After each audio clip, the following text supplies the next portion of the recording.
মৃতকে জীবিত করো, কেমন করে করো একটু দেখাও তো। আল্লাহ বলে, ইব্রাহিম এটা কেমন কথা? আওয়ালাম তুমিন, তুমি নবী মানুষ, কি প্রশ্ন করলে? তোমার বিশ্বাস হয় না? আওয়ালাম তুমিন, বিশ্বাস হয় না? তুমি তো নবী, যেন যেন নবী নও, তুমি খলিল, তোমার বিশ্বাস হয় না? এটা কেমন প্রশ্ন? সাইয়েদনা ইব্রাহিম বললেন, বালা, বিশ্বাস হয়, ওয়ালাকিন ইয়াতমাইন্না কলবি, কিন্তু দেখলে ভালো লাগবে, দেখলে ভালো লাগবে, দেখলে অন্তরটা ঠান্ডা হবে। সুবহানাল্লাহ পড়েন। সাইয়েদনা ইব্রাহিম বললেন, বালা ওয়ালাকিন ইয়াতমাইন্না কলবি, আল্লাহ অবশ্যই বিশ্বাস করি, কিন্তু দেখতে পারলে কলিজাটা ঠান্ডা হয়ে যাবে। বিশ্বনবীর অভ্যাস ছিল ওনার স্ট্যান্ডিং পয়েন্ট উনি ক্লিয়ার করে দিতেন।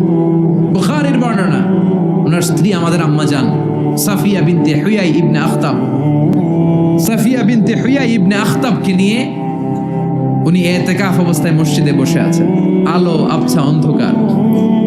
সাফিয়া বিষ্ণুকে বিদায় দিয়ে বের হয়ে যাবেন। In the meantime Vishnu দেখলেন দুইজন সাহাবা হেঁটে যাচ্ছে। সাহাবারা হুট করে বিষ্ণুবীর দিকে তাকালেন, তাকিয়ে দেখে বিষ্ণুবীর সাথে একজন মহিলা নেকাব পরা। দেখেই সাহাবারা মুখটা ঘুরিয়ে দ্রুত চলে যেতে লাগলেন। বিষ্ণু বললেন, এই আলা রিসলিকুমা, দাঁড়াও। বুখারীর বর্ণনা, বিষ্ণুনবী ওখানে গেলেন, যে বললেন সাহাবারা, আসসালামু আলাইকুম। ওয়ালাইকুম আসসালাম। ইন্নাহা উম্মুকুম সাফিয়া, ওই যে পর্দার আড়ালে একটা মহিলার সাথে আমারে বসা দেখছো, এটা তোমাদের মা, আমার স্ত্রী সাফিয়া। সাহাবারা বলে, সুবহানাল্লাহ, ইয়া রাসূলুল্লাহ, আপনি এটার ব্যাখ্যা দিতে এসেছেন কেন আমাদের কাছে? আমরা কি কিছু মনে করেছি নাকি? আপনি কোনো মহিলার সাথে বসা মানে তো আমাদের আম্মা জানের সাথেই বসা। বিষ্ণু বললেন, না, তোমরা মনে করো নাই, কিন্তু কিছুক্ষণ পর শয়তান তোমাদের হৃদয়ে খুঁতখুঁতানি ঢুকাই দেবে।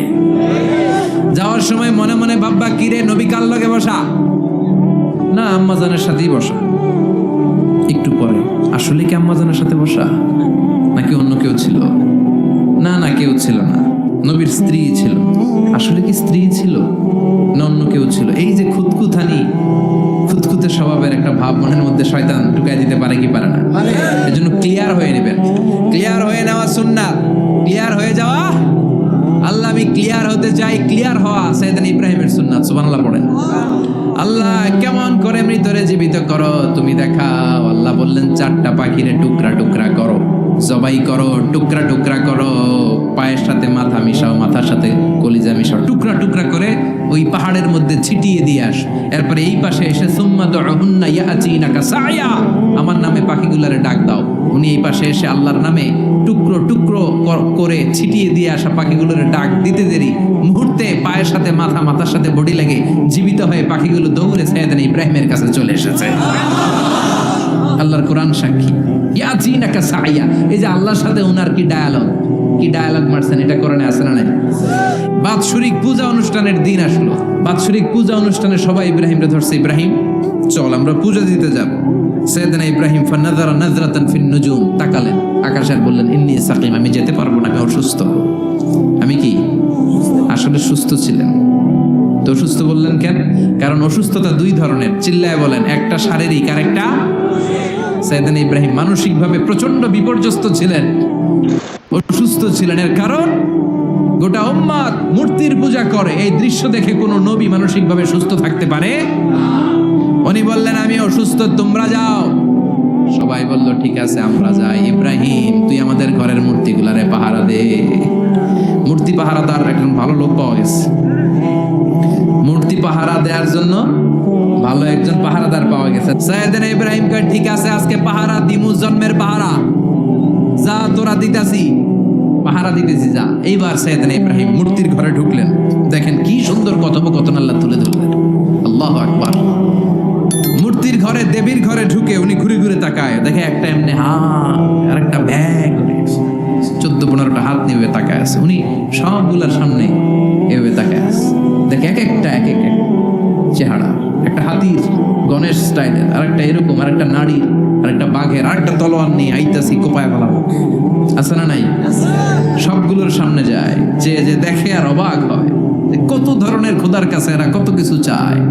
আর যে দেখে প্রত্যেকটার সামনে ডেজার্টস আইটেম, মিষ্টান্ন, এক একটার সামনে রসমলাই, এক একটার সামনে কালো জাম, লাল জাম, রসগোল্লা, চামচাম, দুধ মালাই, মালাই চপ। আছে না নাই?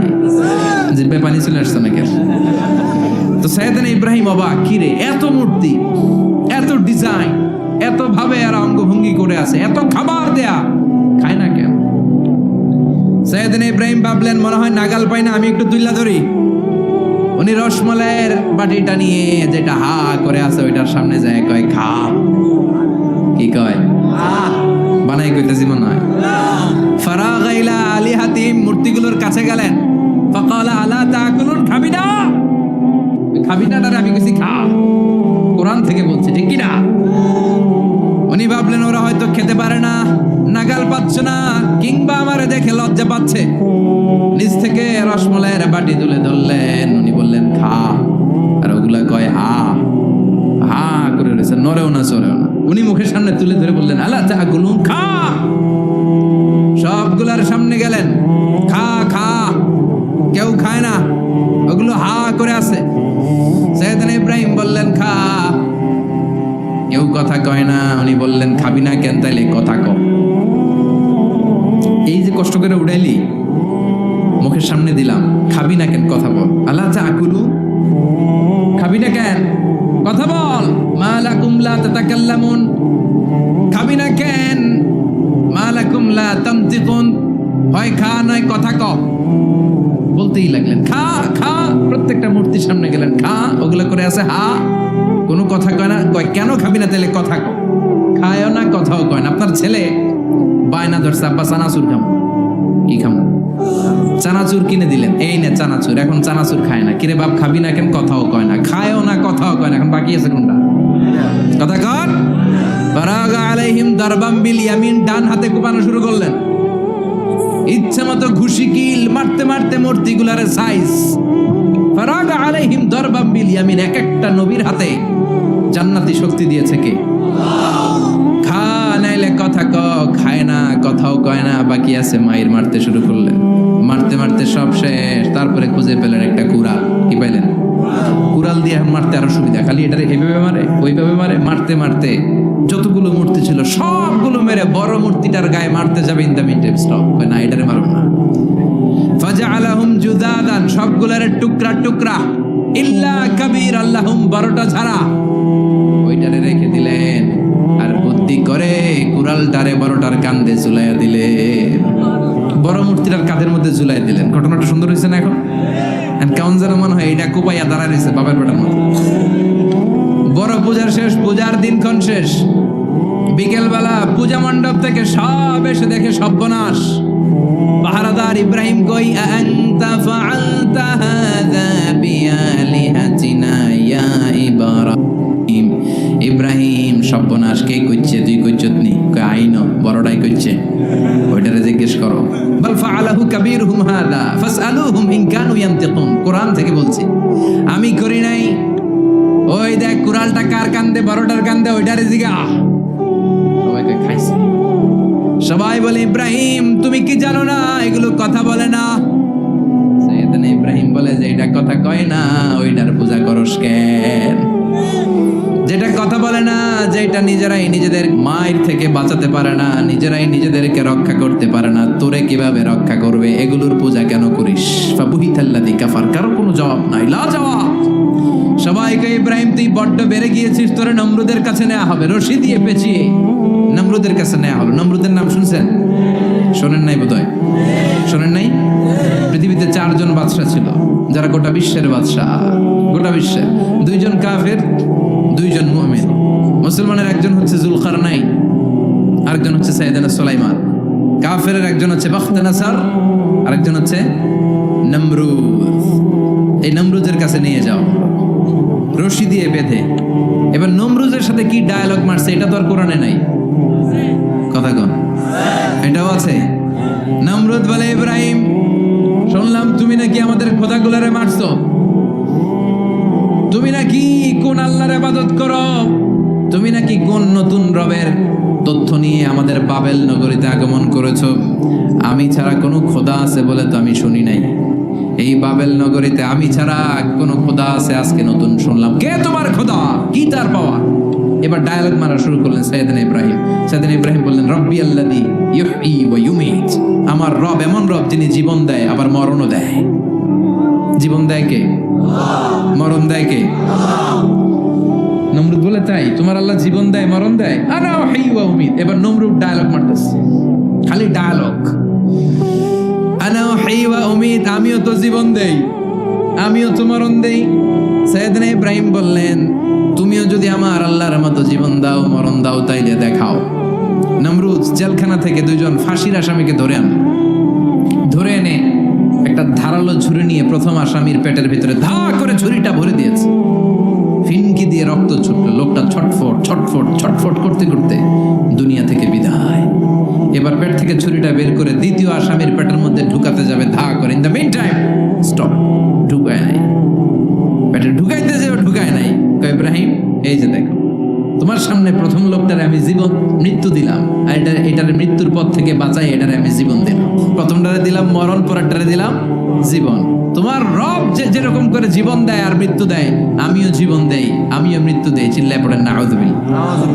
সাইয়েদনা ইব্রাহিম বিপদে পড়ে গেলেন, তাই তো আসলেই তো প্রথম লোকটারে মৃত্যু দিল, দেয় নাই? কথা কন, ছুরি মেরে রক্ত বের করে ওর মৃত্যু দেয় নাই? পরের লোকটারও একইভাবে মৃত্যু দিতে যায়, সেখান থেকে বাঁচিয়ে জীবন দিল। ভেজাল আছে না নাই? এবার সাইয়েদনা ইব্রাহিম বলে, ফাইন্নাল্লাহা ইয়াতি বিশ-শামসি মিনাল মাশরিকি ফাআতি বিহা মিনাল মাগরিবি ফাবুহিতাল্লাযী কাফার। সাইয়েদনা ইব্রাহিম বললেন, বুঝলাম তুমি আমার আল্লাহর মতো জীবন দাও, বুঝলাম তুমি আমার আল্লাহর মতো মরণ দাও, কিন্তু নমরুদ খেয়াল করে শোনো, আমার আল্লাহ প্রতিদিন সকাল বেলায় পূব আকাশ থেকে জল জলে সূর্যটা উঠায়। তোমার যদি এরকম কোনো ক্ষমতা থাকে, তুমি আগামীকাল সকাল থেকে পূর্ব দিক থেকে সূর্য না উঠিয়ে পশ্চিম দিক থেকে সূর্যটা উঠাও। ফাবুহিতাল্লাযী কাফার। এবার ধরা গেছে, এবার জায়গার মধ্যে ধরা, একেবারে স্টপ, লা জবাব। নমরুদের মুখে কোনো জবাব নাই। এবার নমরুদের মেজাজ নরম নাকি গরম? কথা কন। গরম মেজাজ নিয়ে কয়, হাররিকু, এটারে আগুনে জ্বালা, এটারে আগুনে ফেল। নমরুদ বুঝে না এই যে আগুনের মালিক কে। বিশাল আগুনের কুণ্ডলি পাকিয়ে সাইয়েদনা ইব্রাহিমকে আগুনের মধ্যে ফেলে দেয়া হলো। হাতের মধ্যে রশি, পায়ের মধ্যে রশি, সারা দেহের মধ্যে রশি পেঁচিয়ে আগুনের কুণ্ডলিতে ফেলে দেয়া হলো। মুহূর্তের মধ্যে আগুনের প্রজ্বলন শক্তি ওই রশিগুলোকে জ্বালিয়ে পুড়িয়ে ছারখার করে দেয়, কিন্তু সাইয়েদনা ইব্রাহিমের দেহের একটা পশমও জ্বালায় না। যে রশি দিয়ে টাইট করে পাচ্ছে, ওনার দেহের সাথে লাগানো টাচ করা রশি, ওই রশি জ্বলে যায়, কিন্তু সাইয়েদনা ইব্রাহিমের পশম জ্বলে না। চিল্লায় পড়েন আল্লাহু আকবার। মুসার মতো ঈমান হলে রাস্তা হবে সাগর জলে, ইউসুফের মতো ঈমান হলে একে একে দরজা খোলে। সাইয়েদনা ইব্রাহিমের মতন ঈমান যদি আজও থাকে বিদ্যমান, অগ্নিকুণ্ডে দেখতে পাবে খুবসুরত এক ফুলবাগান। ঠিক কি না? ওই ঈমানটা দরকার। ওই ঈমান যদি ঈমানের মতো হয়, আগুনের কুণ্ডলকে ফুলবাগান বানিয়ে দিবে কে? সাইয়েদনা ইব্রাহিম বসে রইলেন। নমরুদ কয়, আরো আগুন জ্বালা, এলাকার বড় বড় গাছগুলো, তক্তাগুলো কেটে আগুনের কুণ্ডলিতে ফেল। তক্তা লাকড়িগুলো আগুনের কুণ্ডলিতে ফেলা মাত্র দাউ দাউ করে লাকড়িগুলোকে, তক্তাগুলোকে আগুন জ্বালিয়ে দেয়, কিন্তু সাইয়েদনা ইব্রাহিমকে জ্বালায় না। সুবহানাল্লাহ। আগুনের মালিক কে? ওই আল্লাহ আজও আছে না নাই? তিনি আগুনটা অর্ডার করলেন, সৃষ্টির শুরু থেকে তোকে একটা ধর্ম দিয়েছি, সব জ্বালিয়ে দেয়া, পুড়িয়ে দেয়া, আজকে কয়েকদিনের জন্য তোর ধর্মটাকে আমি স্টপ করে দিলাম। চিল্লায় পড়েন আল্লাহু আকবার। কুলনা ইয়া নারু কুনি বারদান ওয়া সালামান আলা ইব্রাহিম।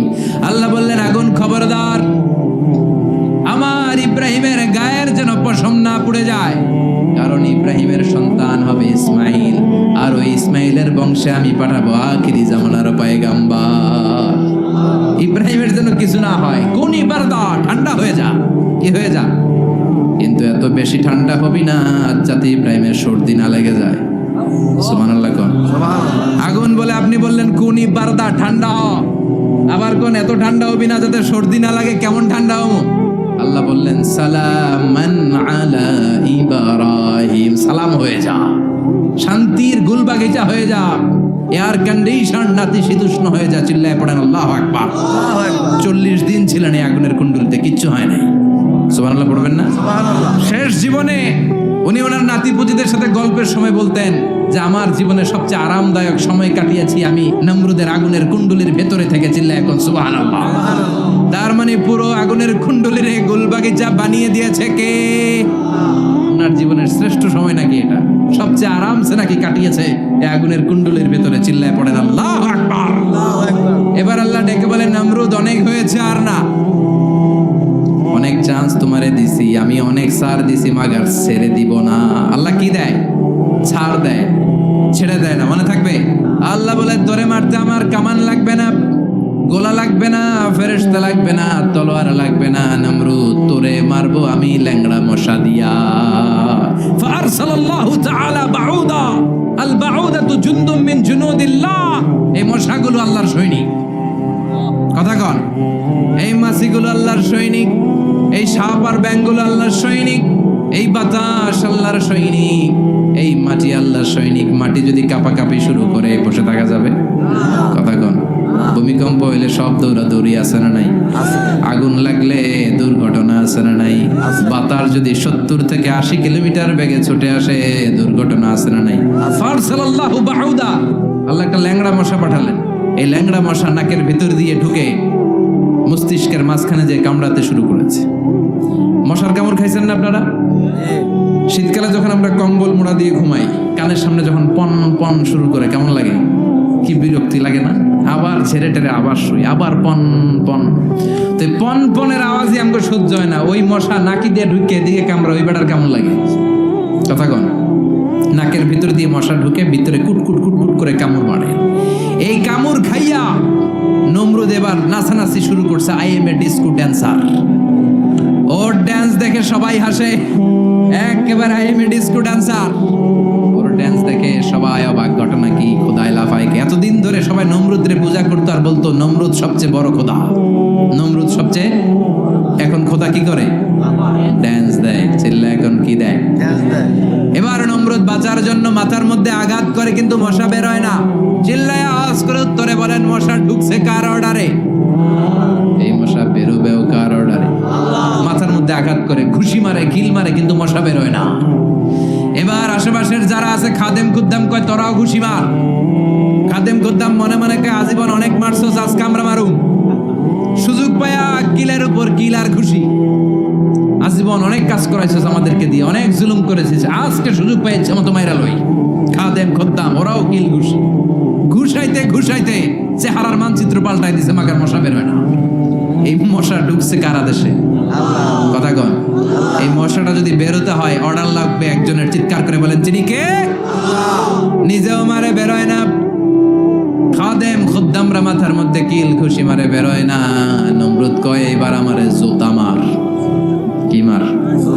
আমরা পরি প্লাস্টিকের জুতা, পাটার জুতা, অ্যাপেক্সের জুতা। আগে পড়তো খরমের জুতা। খরমের জুতা বানায় কি দিয়া? কথা কন। এবার কাঠের জুতা দিয়ে খাদেম খুদ্দামরা মাথার মধ্যে বাড়ি। পিটাইতে পিটাইতে মাথাটাকে ফাটিয়ে রক্তাক্ত করে জামিনের মধ্যে নমরুদরে শুইয়ে দিয়েছে। আর আল্লাহর সৈনিক সেই বাউদা মশা নাকের ভেতর থেকে শূন্যে উড়াল মেরেছে। চিল্লায় পড়েন আল্লাহু আকবার। তার মানে এত শক্তিশালী হয়েও, গোটা বিশ্বের রাজা হয়েও নমরুদের ক্ষমতা নমরুদরে বাঁচাতে পারে নাই। চিল্লায় পড়েন ঠিক কিনা? এজন্য ক্ষমতা কাউরে বাঁচাতে পারে না, দাপট কাউরে বাঁচাতে পারে না, অহংকার কাউরে বাঁচাতে পারে না, সৈন্যবাহিনী কাউরে বাঁচাতে পারে না। বাঁচাতে পারে একজন। চিৎকার করে বলতে হবে, তিনি কে? সাইয়েদনা ইব্রাহিম কমন সেন্স খাটালেন, ওনার বুদ্ধি বিবেক খাটালেন, চিন্তা করলেন, অনুসন্ধান করলেন। করতে করতে করতে উনি মহাসত্যের সন্ধান পেয়েছেন। উনি দেখতেন আশেপাশে চলে মাছের পূজা। আমরা আজান দেখি, মসজিদ দেখি, তাফসির মাহফিল দেখি। উনি দেখেছেন মাছের পূজা। উনি বাইরে দেখেছেন গাছের পূজা। উনি বাজারে দেখেছেন গরুর পূজা। উনি এলাকায় দেখেছেন মূর্তির পূজা। কিন্তু একটা তো ওনার মন বসে না। উনি দেখেন লোকজন আগুনের পূজা করে। কিসের পূজা করে? আবার পূজা শেষ আগুনের মধ্যে পানি ঢেলে দিলে আগুন নিভে যায়। মাথায় ধরে না কি আমার খোদা কই গেল হঠাৎ করে? এতক্ষণ তো ছিল। ধরে নিলাম ফর এন এক্সাম্পল আগুনটাই আমার খোদা। এতক্ষণ তো আগুন রে নমনম করতো, তো পানি দেওয়ার পরে আমার খোদা গেল। প্রশ্ন আছে না নাই? দেখেন কিভাবে ইন্টেলেক্ট, রেশনাল, সৃজনশীলতার বুদ্ধিমত্তাকে তিনি কাজে লাগিয়েছেন। খেয়াল করেন, আমরা চিন্তা না করে সিলে কান নিচে শুনে দৌড়। আছে না নাই? একটু যাচাই করারও প্রয়োজন বোধ করি না, ভেরিফাই করার প্রয়োজন বোধ করি না। এটা মহামারীর আকার ধারণ করেছে আমাদের সমাজে, সমাজটা শেষ। সাইয়েদনা ইব্রাহিম ভাবলেন, আগুন আমার রব হয় কি করে, এটাতে পানি ঢাললে এটা গেল কই? তিনি বললেন, না, আগুন আমার খোদা হতে পারে না। এরপর দেখলেন সবাই গাছের পূজা করে। কিসের পূজা? ঘরে যখন লাকড়ি দরকার, গাছ নামক খোদারে কুপাইয়া সাজ করে ফেলে। যারা গাছের পূজা করে, যখন লাকড়ি দরকার, কাঠের দরকার, তখন খোদারে কি করে? কোপায়, কোপায়া সাইজ। তো খোদারে কোপায়, এটা কেমন খোদা? এরপর দেখলেন কিছু লোক গরুর পূজা করে। কিসের পূজা? তো তিনি দেখতে পেলেন গরুর পূজা করে। আবার যখন জুতা বানানো দরকার, গরু জবাই করে গরুর চামড়া দিয়ে জুতা বানায়া পড়ে। তো এইটারে খোদা মানে কি করে? খোদার গায়ের চামড়া দিয়ে জুতা, কত বড় বেয়াদব! চিন্তা করছেন? খোদার গায়ের চামড়া দিয়ে ওই বেয়াদবটা পায়ে জুতা পড়ায়। মাথায় ধরে? একটাও সাইয়েদনা ইব্রাহিমের মাথায় ধরে না। এরপর সাইয়েদনা ইব্রাহিম দেখলেন মূর্তির পূজা করে। বিশাল বিশাল মূর্তিগুলোর সামনে দাঁড়িয়ে চোখের পানি ছাড়ে। তো উনার এটাও মাথায় ধরে না, কারণ উনি দেখলেন কিছুক্ষণ আগে এগুলোর মাটি কাদা দিয়ে মূর্তি বানাইছে ওরা। এরপরে ডিজাইন করে এগুলোর সামনে ওম নমো পড়ে। তো এইটা ওর খোদা হয় কেমনে? যারা বানাইলো এরাই না মূর্তির খোদা? কথা বলেন, বুঝে শুনে উচ্চার করেন। কাদার মাটি দিয়ে আমি মিজানুর রহমান আজহারি একটা মূর্তি বানালাম। মূর্তি বানিয়ে এটার আগুনে পুড়ে শক্ত বানালাম। এরপর আমি নিজ হাতে রং তুলে দিয়ে ডিজাইন করলাম। এরপরে এটার আমি বসালাম। বলেন তো, আমি এটার স্রষ্টা না এটা আমার স্রষ্টা? এটা বানাইছে কে? মিজানুর রহমান আজহারি এই মূর্তির স্রষ্টা। চিল্লা এখন ঠিক কিনা? তো যেটারে আমি বানালাম এটার আবার ওম নমো ভগবতী হবে? মাথায় ধরে না, উনার মাথায় ধরে না। উনি চিন্তা গবেষণা অনুসন্ধানের মধ্য দিয়ে সত্যের সন্ধান পেয়েছেন। মহাসত্য এমনি পান নাই। দিন গড়িয়ে রাত আসে, সাইয়েদনা ইব্রাহিম আকাশের দিকে তাকায়, তাকিয়ে দেখে ধ্রুব তারা। কি তারা? সবাই দেখে ধ্রুব তারারে পূজা করে। এবার নিজের সাথে কথোপকথন কি করলেন এই কোরআন সাক্ষী। ফালাম্মা জান্না আলাইহিল লাইলু রাআ কাওকাবান ক্বালা হাযা রাব্বি ফালাম্মা আফালা ক্বালা ইন্নী লা উহিব্বুল আফিলিন। সুবহানাল্লাহ পড়েন। দেখেন নিজের সাথে নিজের বোঝাপড়া। রাত্রিবেলায় যখন ধ্রুব তারা দেখলেন, সবাই পূজা করে, এবার মনে মনে কথা কয়। কেমনে কথা কয়? এই যে শুরু করছিলাম একটু আগে, বললাম না যে মনে মনে কথা আছে না নাই? মনে মনে কথা কয়, কিরে এটা তো সুন্দর, এটাই মনে আমার খোদা। কিছুক্ষণ পর যখন দেখে তারা নাই, কয় না এটা খোদা না, এটা হুদা। এটা কি? খোদাই কি আমার ছেড়ে চলে গেলে চলবে? আমি অসুস্থ হইলে আমার দেখবে কে? অসুস্থ হইলে আমার সুস্থ করবে কে? বিপদে পড়লে আমাকে উদ্ধার করতে হবে কে? তার মানে আমার খোদা আমার ছেলে চলে যায় না, এই তারা আমার খোদা হতে পারে।